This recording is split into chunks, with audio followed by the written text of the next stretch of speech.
How am I looking? Fresh. What is going on, everyone? And welcome to Kart 63. My name is Ben. Thank you very much for stopping by. Real quick, if you didn't mind hitting a like on this video, possibly subscribe to the channel, that would be fantastic. Also, real quick, could you watch this sponsor partner read? Just watch the video and I'll be right back.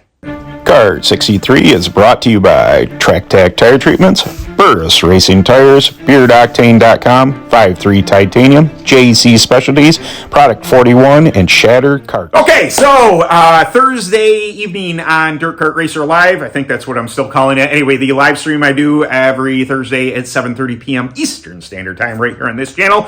I had said that I was going to do a video on treads. Now, contrary to popular belief, I am not against treads. I'm not against no prep.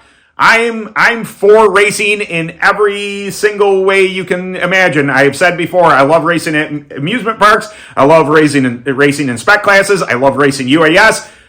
Treads, slicks, prep, no prep, don't care, let's race. That's my mentality of it. The treads and tear-off crew sometimes take issue with me because I like prep. I don't know why. Whatever. Anyway, so there seems to be a resurgence. Resurgence.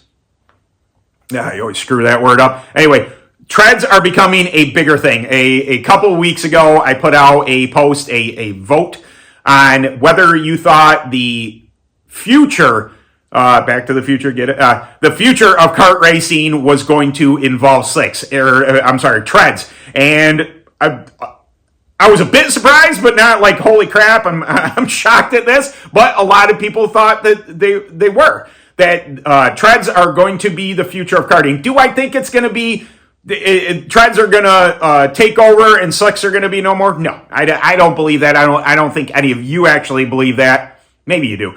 You can hope for it to happen, but do I think it's going to happen? No, I don't. I'll try and do this in some positives and negatives. All right, we're going to take the baseline, we're going to say, and we'll get into all the other stuff later, we're going to say, you go to a track, they have a tread rule, you are not able to prep the tires, and you have a limited 1-2 set of tires. Well, that's your baseline. That's what the premise we're going to start with. We're going to get into the other stuff there. What is going to be the difference between tires that you can't prep on treads and all that? You're going to have to work on your kart. You are going to have to wheel your kart. There are so many things.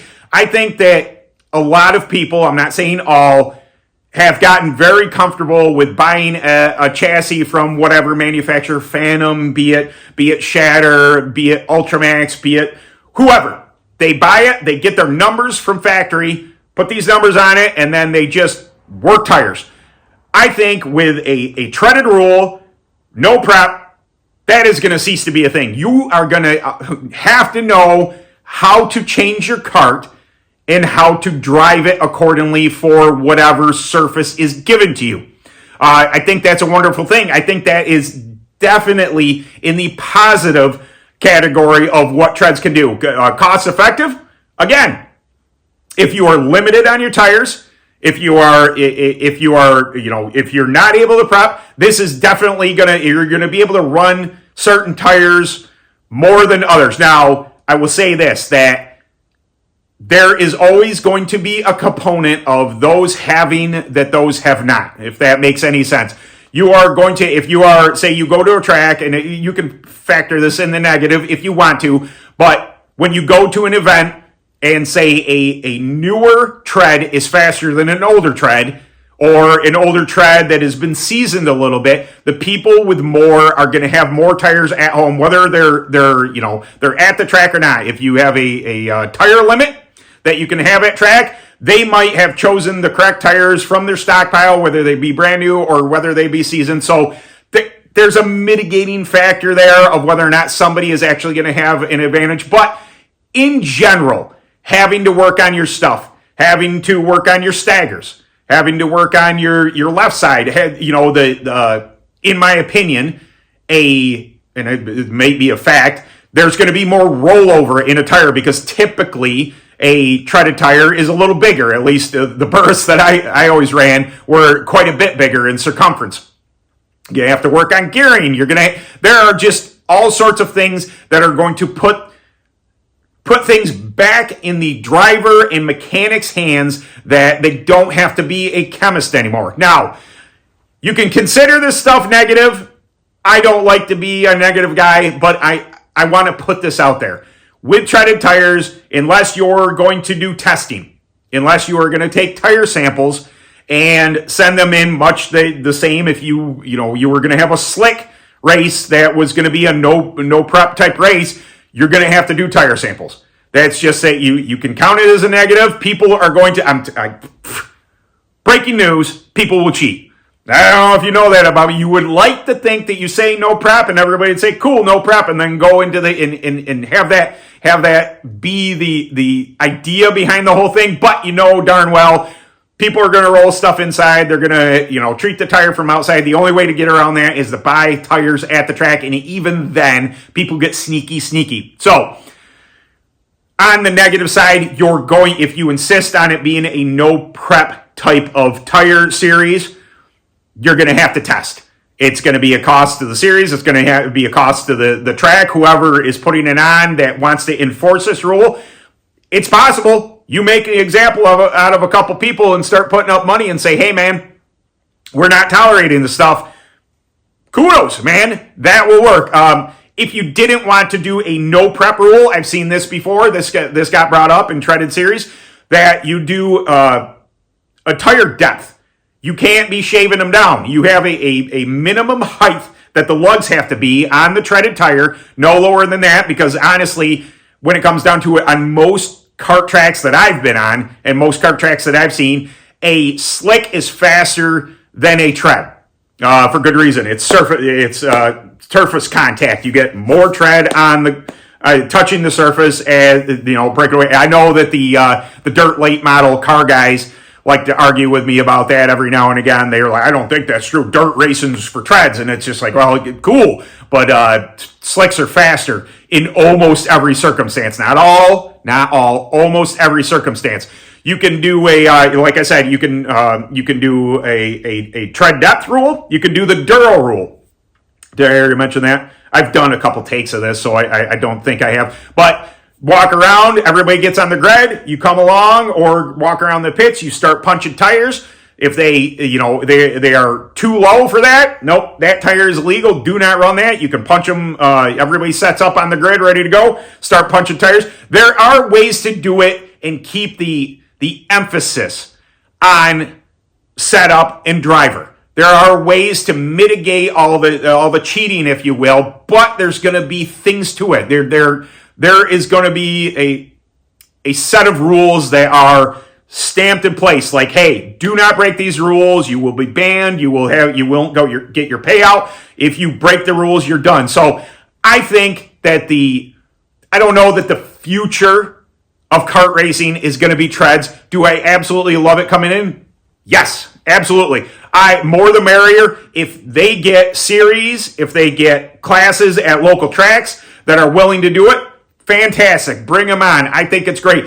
You do have to take in consideration what I just said, that if you're gonna have rules against prepping, against shaving down tires, all that stuff, you're gonna have to enforce them. That is just the way it's gonna be. But I think it's fantastic. I think there's gonna be a Max Daddy with only treaded tires eventually? No, I could be wrong. I have been wrong in the past, but I think that it is a way to reinvigorate the sport. If a guy comes in and he wants to get his kid in the sport and he just looks at slicks, he looks at the prep, and he just thinks it's overwhelming. But his local track or a series that he's going to run is offering a no prep treaded tire series, awesome. If that gets them in the door, if that is something that inspires people to come race, I am all for it. Again, I am not against treads and tear-offs, despite what some of the detractors may say. This is not true. I just like to pick on them because I think slicks are faster. So, but I think it's wonderful. I think that the popularity of the treaded series is very good for the sport. Now, On the negative side, you're going to have people that are just like, oh, great, another tire you got to buy. Well, yes, but in theory, they're a little more expensive, but you have to buy less of them. You know? See, racing, another Bolton Flash.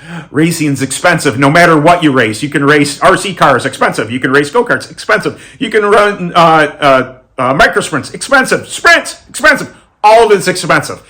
We do this for fun. And I think that,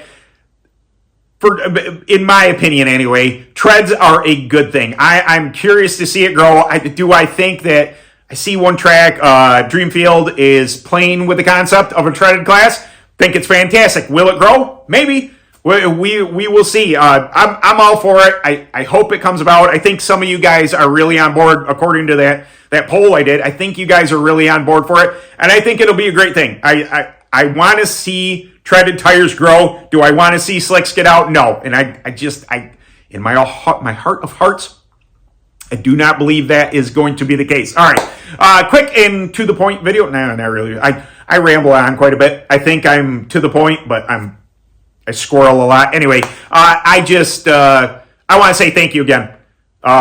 We just passed 24,000. I say we because you did it.